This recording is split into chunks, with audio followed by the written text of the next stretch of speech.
प्रधानमंत्री मोदी ने भोपाल से चुनावी शंखनाद कर दिया है। इस दौरान पीएम मोदी ने विपक्ष को तार-तार कर दिया। घोटालों की गारंटी उन्होंने विपक्ष को बताया है। फिर सभी पार्टियों के घोटाले का लेखा जोखा भी उन्होंने पेश कर दिया। इसके अलावा कई और मसलों पर उन्होंने बातचीत की, संवाद किया, कार्यकर्ताओं से संवाद किया। 3 तलाक, यूनिफॉर्म सिविल कोड जैसे मुद्दों पर भी वो बोले हैं। उन्होंने ये भी कहा कि जो भी 3 तलाक के पक्ष में बात करते हैं, वकालत करते हैं, ये वोट बैंक के भूखे लोग मुस्लिम बेटियों के साथ बहुत बड़ा अन्याय कर रहे हैं। पीएम बोले कि यूनिफॉर्म सिविल कोड के नाम पर भड़काने का काम हो रहा है। एक घर में परिवार के सदस्य के लिए एक कानून हो, परिवार के दूसरे सदस्य के लिए दूसरा कानून हो, तो वो घर चल पाएगा? यानी एक घर 2 कानून। फिर ऐसी दोहरी व्यवस्था देश में कैसे चल पाएगी?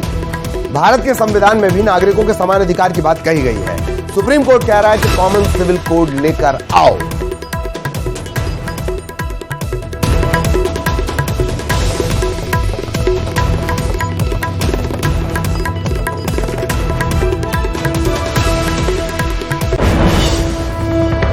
हजारों करोड़ के घोटाले का आरोप है। चारा घोटाला, अलकतरा घोटाला, पशुपालन शेड घोटाला, बाढ़ राहत घोटाला, आरजेडी के घोटालों की इतनी लंबी सूची है, अदालतें भी थक गई। एक के बाद एक सजा घोषित करती चली जा रही है। उधर तमिलनाडु में देखिए, डीएमके पर अवैध तरीके से 1.25 लाख करोड़ की संपत्ति बनाने का आरोप, टीएमसी पर भी 23,000 करोड़ रुपए से ज्यादा के घोटाले का आरोप, रोजवेली घोटाला, शारदा घोटाला, शिक्षक भर्ती घोटाला, गो तस्करी घोटाला और कोयला तस्करी घोटाला। बंगाल के लोग ये घोटाला कभी भूल नहीं सकते। इन पार्टियों के पास घोटालों का ही अनुभव है। इसलिए अगर कोई गारंटी है इनकी, तो एक ही गारंटी है, और वो गारंटी है घोटालों की गारंटी। भारत के मुसलमान भाई बहनों को भी ये समझना होगा कि कौन से राजनीतिक दल उन्हें भड़का करके उनका फायदा लेने के लिए उनको बर्बाद कर रहे हैं। आजकल हम देख रहे हैं कि यूनिफॉर्म सिविल कोड के नाम पर ऐसे लोगों को भड़काने का काम हो रहा है। आप मुझे बताइए, एक घर में परिवार के एक सदस्य के लिए एक कानून हो, परिवार के दूसरे सदस्य के लिए दूसरा कानून हो, तो क्या वो घर चल पाएगा? क्या कभी भी चल पाएगा क्या? फिर ऐसी दोहरी व्यवस्था से देश कैसे चल पाएगा? हमें याद रखना है कि भारत के संविधान में भी नागरिकों के समान अधिकार की बात कही गई है। साथियों, ये लोग हम पर आरोप लगाते हैं, लेकिन सच ये है कि यही लोग मुसलमान करते हैं। मुझे लगता है, यानी देखिए, हमें थोड़ा अध्ययन करना चाहिए। मुझे लगता है कि जो भी 3 तलाक के पक्ष में बातें करते हैं, 3 तलाक की वकालत करते हैं, ये वोट बैंक भूखे लोग मुस्लिम बेटियों के साथ बहुत बड़ा अन्याय कर रहे हैं।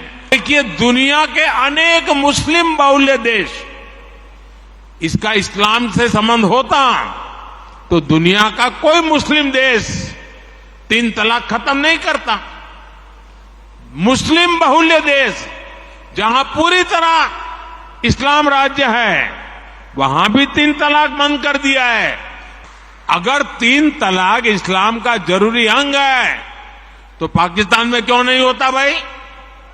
अगर 3 तलाक इस्लाम का जरूरी अंग है तो इंडोनेशिया में क्यों नहीं होता? अगर 3 तलाक इस्लाम का जरूरी अंग है तो कतर, जॉर्डन, सीरिया, बांग्लादेश, ये तो सारे मुस्लिम बस्ती वाले देश हैं, वहां पर उनको बंद क्यों कर दिया? मैं समझता हूं कि मुसलमान बेटियों पर 3 तलाक का फंदा लटका कर कुछ लोग उन पर हमेशा अत्याचार करने की खुली छूट चाहते हैं। आजकल हम तो प्रधानमंत्री नरेंद्र मोदी आज वो आए मध्य प्रदेश में और जिस तरह से उन्होंने तमाम चीजों का जिक्र किया, एक तरह से नैरेटिव सेट करना, जिसे राजनीति में कहा जाता है, एजेंडा को सेट करना, कहीं ना कहीं वो कामयाब नजर आते हैं। मोदी की ललकार और विपक्ष तार-तार। हालांकि इसके आगे विस्मयादिबोधक एक्सक्लेमेशन एक मार्क लगा हुआ है। अपनी शैली में, अपने अंदाज में उन्होंने कहा विपक्ष की एकता और उस एकता से जुड़ा एक फोटो, उस फोटो का भी जिक्र उन्होंने किया।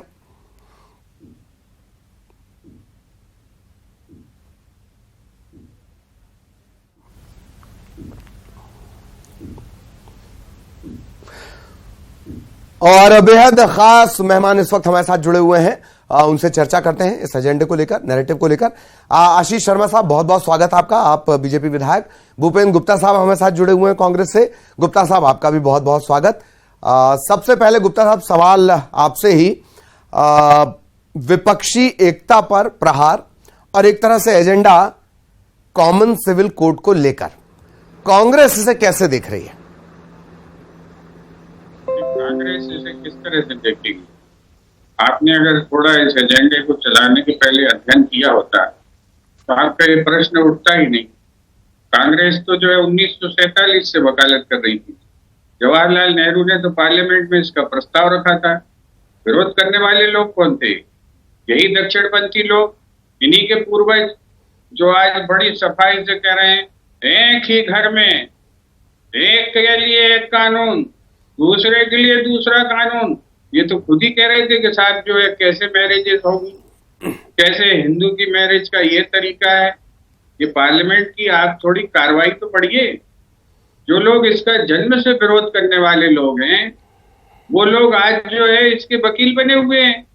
और ये जो वकील बने हुए हैं, इनसे पूछें कि पार्लियामेंट के जो दस्तावेज हैं उसको पढ़कर आए और उसमें देखेंगे किस मजबूरी में, जब जो है जवाहरलाल जी नेहरू और बाबा साहेब अम्बेडकर के द्वारा रखा गया समान नागरिक संहिता का कानून की धज्जियां इन लोगों ने वहां पर उड़ाई और कहा कि साहब इससे जो है पूरे देश में जो है फिर से दंगे फसाद फैलेंगे। तब मजबूर होकर उसको संविधान के निदेशक सिद्धांतों में शामिल करना पड़ा। ठीक। और जो है उस सिद्धांतों में शामिल करने के बाद इसको राज्यों के ऊपर छोड़ा गया। ये किसको आंख दिखा रहे हो, किसको समझा रहे हैं? ठीक ठीक ठीक है भूपेंद्र गुप्ता साहब। दरअसल आशीष शर्मा साहब भी हमारे साथ जुड़े हुए हैं। आशीष शर्मा साहब, महंगाई पर उन्होंने एक बात कही। मैं आ रहा हूं गुप्ता साहब आपके पास। आशीष जी, महंगाई पर उन्होंने चर्चा की। एक पत्रकार ट्वीट कर रहे हैं कि पेट्रोल के रेट को लेकर शायद थोड़ा कंफ्यूजन रह गया। पेट्रोल दोनों जगह, महाराष्ट्र मध्य प्रदेश 100 के पार है। उसी दौरान जब वो महंगाई का जिक्र कर रहे थे, टमाटर के रेट पर भी सोशल मीडिया में चर्चा चल रही थी। जी आशीष जी। देखिए, महंगाई के बारे में कई सारे सवाल उठते हैं। कुछ वस्तुएं ऐसी है जिनकी महंगाई को नियंत्रित करना सरकार के बस में भी नहीं होता। एक समय टमाटर 1 रुपए 2 रुपए किलो भी कोई नहीं पूछता और एक समय वही टमाटर, वही हरी धनिया 100-150 रुपए के पार हो जाता। रही बात पेट्रोल की, तो तो पेट्रोल की कीमतों में कांग्रेस की जमाने की सरकारों को उठाकर देख लीजिए और आज की सरकार को उठाकर देख जी, निश्चित ही कीमतें बढ़ी हैं, लेकिन उन कीमतों के कारण आम वर्ग में नाराजगी है ऐसा नहीं है। अगर कहीं पर कुछ चीजों की कीमतें बढ़ी हुई हैं तो आप ये भी देखिएगा कि सरकार इस नहीं आशीष जी, अर्थव्यवस्था कोई के तो माध्यम जिम्मेदारी से ही- अपने को लेनी होगी ना। टमाटर की भी जिम्मेदारी अपन छोड़ दें, पेट्रोल की भी जिम्मेदारी अपन छोड़ दें, किसी और तरह का की महंगाई का जिक्र है वो जिम्मेदारी भी हम छोड़ दें, सिलेंडर की जिम्मेदारी भी हम छोड़ दें, कोई तो जिम्मेदारी देखिए, लेनी आप होगी। एक चीज का विचार कीजिए, एक चीज का विचार कीजिए। कांग्रेस की जब सरकार मनमोहन सिंह की हुआ करती थी, अर्थशास्त्री जिनको माना जाता है, उस समय दाल की तेल की कीमतें आसमान छू रही थी। लेकिन क्या उस समय गरीबों को 4 करोड़ प्रधानमंत्री आवास मिले? क्या उस समय देश में करोड़ों शौचालय बने? क्या उस समय उज्ज्वला गैस के कनेक्शन महिलाओं को निःशुल्क दिए गए? कहना मैं ये चाहता हूँ, सरकार भी महंगाई को नियंत्रित करने के प्रयास करती है ठीक। और उसमें सफलता भी मिलती है, लेकिन इसके बाद भी आपको दृष्टिकोण इस नजरिए से देखना पड़ेगा कि एक तरफ उस सरकार के समय महंगाई ने गरीब की कमर तोड़ दी थी, लेकिन आज गरीब को सरकार की विभिन्न योजनाओं के माध्यम वही से तो जो बात लाभ है मिल ना रहा आशीष जी, उसके जब कारण सवाल पूछा जाता है आप कहते हैं दृष्टिकोण बदल लो। चलिए भाई, मैं गरीब आदमी, मैं टमाटर नहीं खाऊंगा, ऐसे दृष्टिकोण बदल लो। खैर, भूपेंद्र जी आप कुछ कहना चाह रहे हैं, प्लीज। भैया को मालूम नहीं, इन्हें लगता है अपने प्रधानमंत्री का पूरा भाषण ही नहीं सुना। प्रधानमंत्री जी ने यह कहा है कि जहां जहां पर भारतीय जनता पार्टी की राज्य में सरकारें हैं भारत में, वहां पर सब जगह पेट्रोल की कीमत 100 रुपए से नीचे है।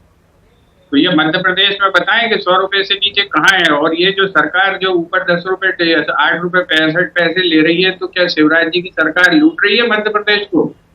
ये प्रधानमंत्री जी का खंडन करिए कि प्रधानमंत्री जी झूठ बोल रहे हैं, मुझे बोलने दीजिएगा। और ये प्रधानमंत्री जी ने घोषणा की है, इस घोषणा का जवाब इन्हें देना चाहिए। गोल गोल लड्डू घुमा रहे हैं, ये कह रहे हैं हमने उज्ज्वला कनेक्शन दे दिया। बहुत बहादुरी का काम किया आपने 1600 रुपया उसके ऊपर कर्जा चढ़ाया, और जो है 400 रुपए का सिलेंडर आपने 1200 का कर दिया। ये आप लूट रहे हैं, एक जेब से निकाल के पैसा दूसरी जेब में डाल रहे हैं, और आप उसकी जेब कटी को कह रहे हैं कि हमने बहुत महान काम किया। आज जो है खुद आपकी सरकार का ये रिकॉर्ड है, अभी मोदी जी की सरकार ने बताया कि कुल 35% लोग भी जो है सिलेंडर की रिफिलिंग नहीं करवा पा रहे हैं।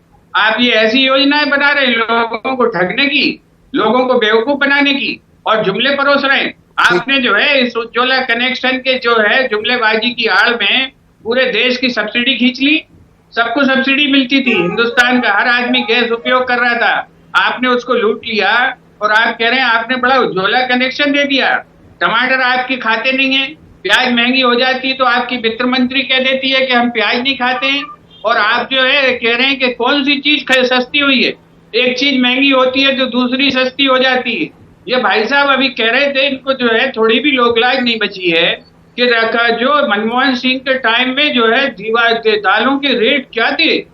दालों के रेट थे 60 रुपया। हाँ, आपकी सरकार ने जो है आज दाल क्या रेट मिल रही है जरा बताइए?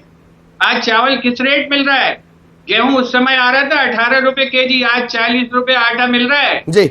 आपने आशीष कौन जी सी से चीज सस्ती कर दी है? आशीष जी से जवाब ले लेते हैं। आशीष जी बहुत शॉर्ट में जवाब, फिर मुझे 10 साल का करप्शन समय को लेकर निकल चुका चर्चा है करनी। मनमोहन जी की आशीष जी सरकार प्लीज। को। अरे भाई साहब जवाब दीजिए, आपने मनमोहन सिंह का नाम क्यों लिया? फिर आपने मनमोहन सिंह का नाम क्यों लिया? जो सूचकांक है 59 का इसमें कोई भारत में अंतर्राष्ट्रीय गरीबी कम नहीं हुई है। बनाइए, इसको लूट रहे हो ये तुम। आंकड़े मैंने तो काय का जारी नहीं किए। अंतर्राष्ट्रीय? आपकी सरकार ने अंतर्राष्ट्रीय जो जारी सूचकांक किया है अभी, गरीबी अभी का। आपको कुछ भी होश नहीं है। ये बिना पढ़े ठीक लिखे है, मत चल आया करो चल आप। चलिए आपको अंतर्राष्ट्रीय पहले से सूचकांक कहा की बात आ कि गई। पढ़ी लिखी है भूपेंद्र जी एक मिनट रुक जाइए। पार्टी। अंतर्राष्ट्रीय सूचकांक की बात आ गई आपको पढ़ा लिखा बताते हैं तो फिर जी, पढ़े एक- क्या है करिए? हाँ। भारत में गरीबों की 30,000 संख्या करोड़ कम हुई है, रुपया भारत आपने में जो गरीबी है घटी है। चलिए अंतर्राष्ट्रीय स्तर पे भारत में तेल कम पर हुई है। कमाया, लूटा आपने उसमें। ठीक। ये आपकी सरकार की रिपोर्ट है, पढ़ के नहीं आते आप। नड्डा जी कहते हैं आप लोग पढ़े लिखे हैं। ठीक है आशीष जी, अंतर्राष्ट्रीय स्तर की बात हो रही है। एक पत्रकार है सिद्दीकी, उन्होंने यूएस में सवाल पूछ लिया था साझा प्रेस कॉन्फ्रेंस के दौरान। बड़ा ट्रोल उन्हें किया जा रहा है। व्हाइट हाउस ने आज आकर जवाब दिया है कि हम इस तरह की ट्रोलिंग के पक्ष में नहीं है, धमकियों के पक्ष में नहीं है। एक बात। और प्रेस के फ्रीडम की बात अंतर्राष्ट्रीय स्तर पर अगर हम देख रहे हैं तो वो भी देखना होगा। और आईएमएफ जो विकास दर को लेकर कह रहा है वो भी हमको देखना होगा आशीष जी। ऐसा तो नहीं हो सकता कि पॉजिटिव अगर कोई आंकड़ा आए तो वो हमारा और नेगेटिव आए तो संस्थान झूठा। देखिए, भारत के बारे में अंतर्राष्ट्रीय मीडिया जगत से लेकर लोकल मीडिया में भी माननीय प्रधानमंत्री जी और सरकार के कामकाज को लेकर कई बार विपक्षी दलों के द्वारा उंगलियां उठाई जाती हैं। लेकिन आज भारत में कोई व्यक्ति बाहर से आएगा जो 10 वर्ष 15 वर्ष पहले भारत आया था, उसे देखकर भूपेन जी बोल लेने दीजिए, आप बहुत वरिष्ठ नेता हैं, लेकिन आज कोई बाहर से आदमी भारत जो पहले आया था आज देखेगा तो उसे लगेगा कि वास्तव में विकास हुआ है। आज प्रधानमंत्री जी ने बहुत सारी बात की। चलिए ठीक, मैं आपको रोक रहा हूं आशीष जी। नहीं, सीधा जवाब नहीं मिल रहा, प्लीज आशीष जी। दरअसल अमित श्रीवास्तव साहब छत्तीसगढ़ से हमारे साथ जुड़ चुके हैं, उनका भी रिएक्शन लेना जरूरी है। अमित श्रीवास्तव साहब, करप्शन को लेकर जोरदार हमला विपक्ष पर किया गया और घोटालों की गारंटी बताया गया। जिस तरह से एजेंसियां आपके यहाँ कार्रवाई कर रही हैं, आप खुद भी बोलते हैं कि ईडी ने अपने बच्चों का एडमिशन भी रायपुर में करवा लिया है, लेकिन करप्शन को लेकर हमला हुआ है जी। आपके माध्यम से एक ही चीज कहना चाहता हूं, देश के सम्मानित प्रधानमंत्री जी ने जहां ये वक्तव्य दिया है वहां पर विश्व का सबसे बड़ा घोटाला, व्यापक घोटाला हुआ है और उसके विषय में कुछ नहीं उन्होंने कहा। लाखों बच्चों का भविष्य बर्बाद करने वाली सरकार के विषय में जब उन्होंने कुछ नहीं कहा और जिस प्रकार की वो गारंटी ले रहे थे, आज प्रधानमंत्री जी के लिए कार्ड लेके आए थे, तो क्या ये कार्ड इसी प्रकार से चलेगा कि जिस प्रकार से उन्होंने कर्नाटक चुनाव में कहा था कि मुझे 91 बार गाली दिया गया, अब वो कह रहे हैं कि जिस प्रकार का घोटाला हुआ।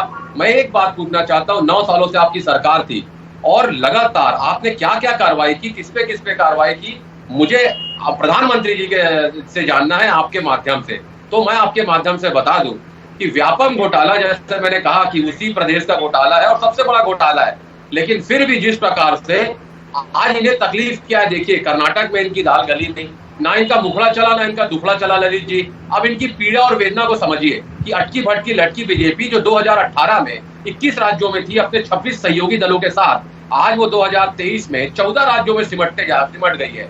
मतलब कहीं ना कहीं इनके सहयोगी संगठन इनका साथ छोड़ रहे हैं, चाहे शिवसेना हो, अकाली दल हो, चाहे जनता दल हो। तो लगातार अगर आप देखेंगे ललित जी, तो इनका अहंकार बीच में आ रहा है। और ठीक है, मैं अमित जी के माध्यम से देश के साथ ही साथ छोड़ रहे हैं, आपका साथ तो कांग्रेस ही छोड़कर चले जाते हैं जी। क्या कहा ललित जी आपने? बीजेपी के साथी उनका साथ छोड़ रहे हैं और आपका साथ तो कांग्रेस ही छोड़कर चले जाते हैं। देखिए, कांग्रेस और भाजपा में कई लोग रहते हैं, जैसे अब भूपेन भैया और हम हैं, हम लोग कट्टर कांग्रेसी हैं, जिएंगे कांग्रेस के साथ और मरेंगे भी कांग्रेस के साथ। और मैं आपको बता दूं कि दोनों तरफ ये होती है, लेकिन मैं आपको बता दूं आज जो कांग्रेस छोड़ के गए थे उनकी क्या दुर्गति है, ये बेहतर वहां के नेता जानते हैं। मध्य प्रदेश के जनता के साथ जो छल किया गया था, जिस प्रकार से बिना विधायकों के मुख्यमंत्री बना दिया गया था, और जब तक वहां पर मुख्यमंत्री नहीं बनाया था तब तक कोरोना काल का लॉकडाउन नहीं लगाया गया था। तो आप देखिए, लोकतांत्रिक चुनी हुई सरकारों को गिराना इनका चाल चरित्र और चेहरा। चलिए, हाँ, नहीं ठीक है अमित जी, मैं आपको रोक रहा हूँ, दरअसल थोड़ी सी देरी से भी आप जुड़े, मैं आपको रोक रहा हूँ प्लीज, वक्त बहुत वैसे ही एक्सीड हो गया बहुत ज्यादा। अमित जी आपका, आशीष जी आपका, भूपेन जी आपका बहुत बहुत धन्यवाद। और प्रधानमंत्री के दौरे को लेकर जो बयान उन्होंने दिए उसे लेकर ये खास प्रस्तुति थी। नमस्कार।